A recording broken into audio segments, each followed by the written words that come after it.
morning and welcome to MENA Mentors, the weekly podcast that shapes entrepreneurs in the MENA region. The podcast will be hosted by Sacha and Luka.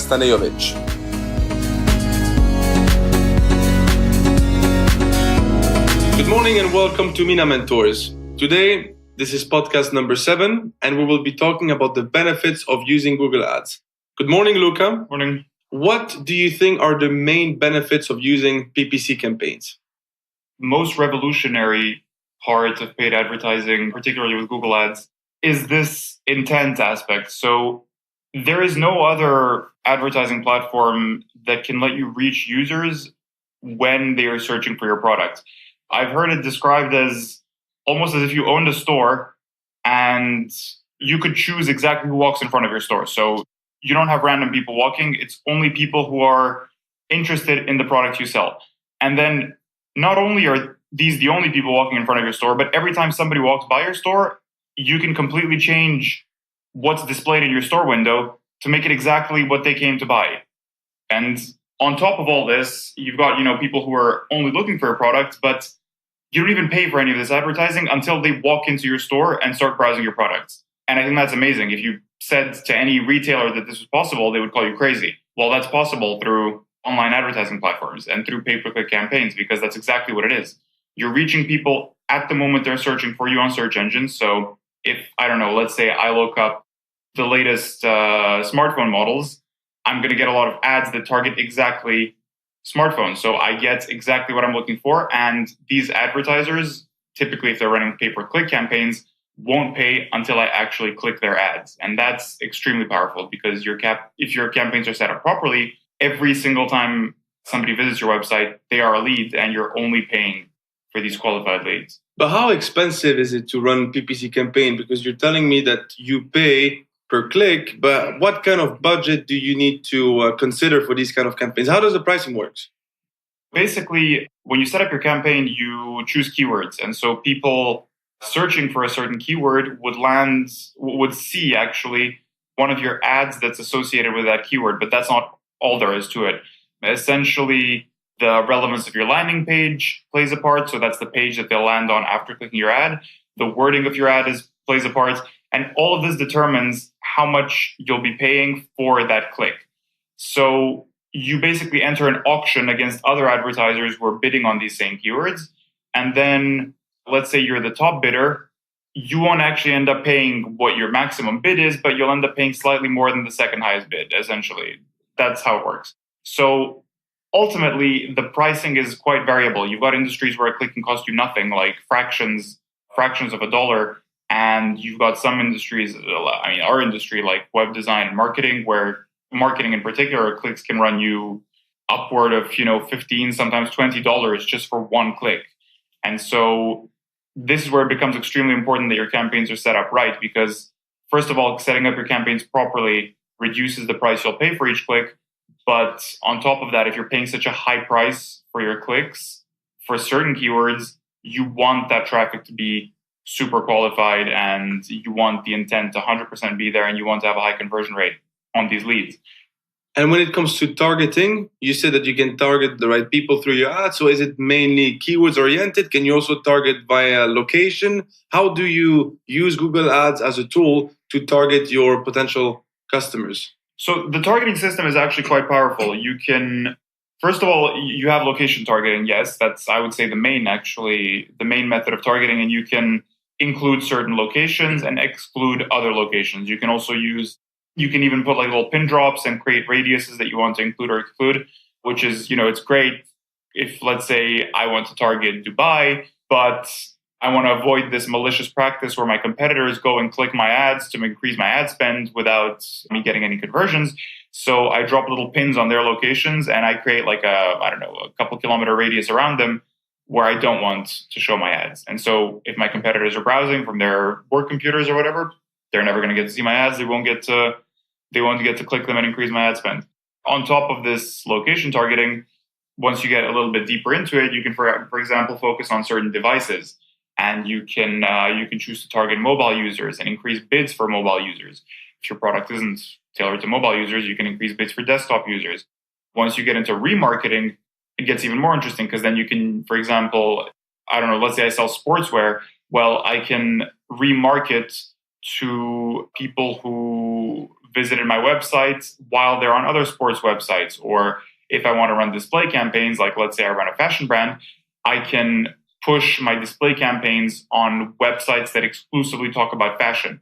So ultimately, you can target demographics, you can target locations, you can target, based on, when I say demographics, it's like age groups, it's interests, it's hobbies, browsing habits.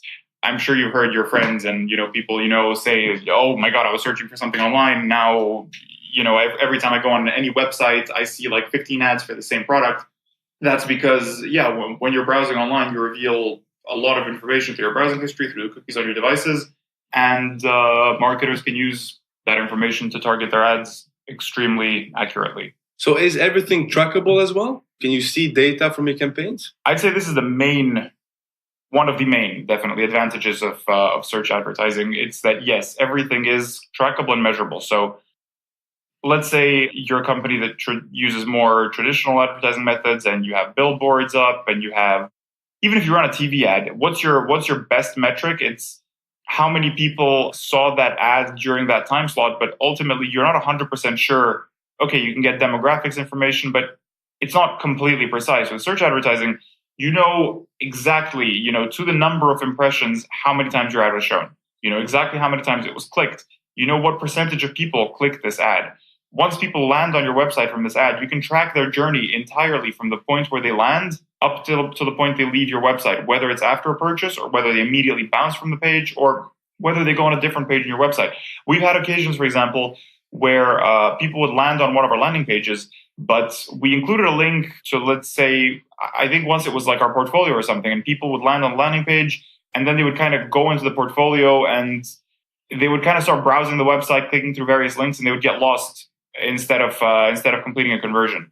With data-driven decision making that you can apply through these search campaigns, you can actually identify that, and then you can think, oh, you know what? People are clicking this link, they're getting lost on our website. Let's remove this link. Let's change it up. Let's put something else to keep visitors on the journey we want them to take, which ultimately results in a conversion. Conversions, by the way, don't have to be purchases. For us, nobody's going to go on our website and then just wire us the money for web development. For us, a conversion would be a form completion. It really depends on the kind of business you run. It could even be like a newsletter subscriber. It could be a purchase if you're running an e-commerce. But you define your conversion as something that brings value to your business. And then what you can also do is track for conversions. So you'll know how many, what percentage of people converted, what journey the people that converted went on.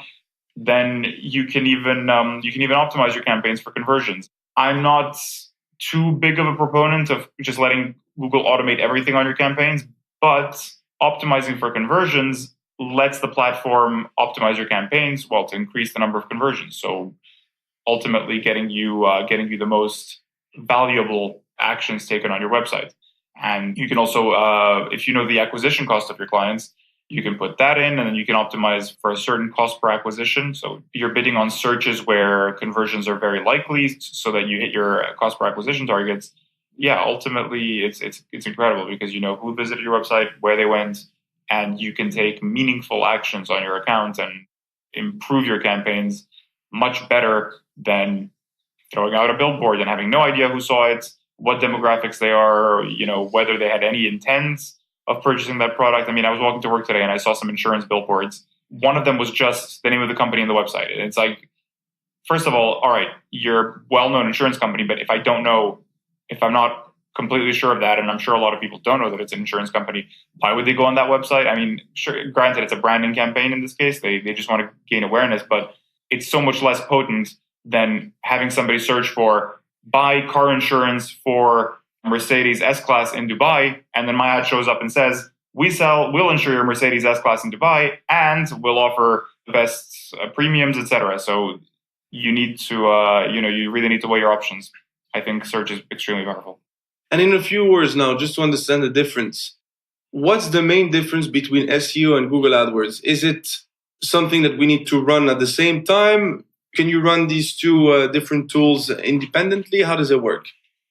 Or in what case or what scenario would you be using SEO rather than Google Ads? In what case or scenario would you be using Google Ads rather than SEO? Yeah. So the thing is, a lot of people think that SEO would be a more long-term strategy and AdWords is simply a short-term strategy. To an extent, this is true in the sense that SEO does take a while to get going and it won't be profitable right off the bat. You need to wait for your keywords to start ranking and you need to wait for people to start visiting your website. AdWords, or Google Ads as they call it now, the advantage it has is that it brings people to your website immediately. So if everything is set up correctly, as soon as you launch your campaigns, you start getting visitors, you start gaining conversions. What we do at Emirates Graphic and what we recommend to our clients is even after your website ranks well for SEO, keep running your ad campaigns. Why? Because, what we talked about earlier, you don't pay for these ads unless people click them. So at the end of the day, if somebody's going to scroll past your ad and click on your organic results because you ranked well, that's great. You don't pay for any clicks. But something like 45% of people don't even know the difference between ads and organic results on Google. It's crazy. They don't see the difference. So if I'm one of those people that doesn't know the difference and I just Google something, I'm going to click on the first 2-3 links and those are ads. So why would you miss out on that valuable traffic? Like, these people are searching for your company. That these clicks are going to be profitable overall because you calculated their profitability. You know what their conversion rate is. So why would you miss out on these clicks by not advertising on Google Ads?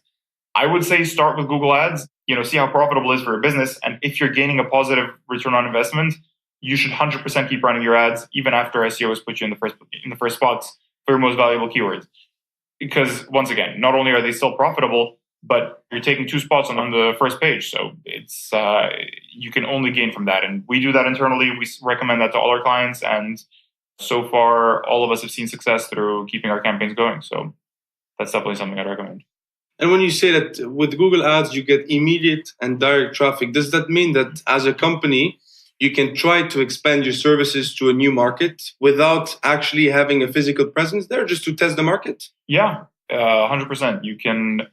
We could right now create a campaign anywhere in the world. We could create a campaign in South America and target it, let's say Argentina, just target Argentina, exclude other regions we don't, etc. And we would start getting clicks only from Argentinian visitors and searchers.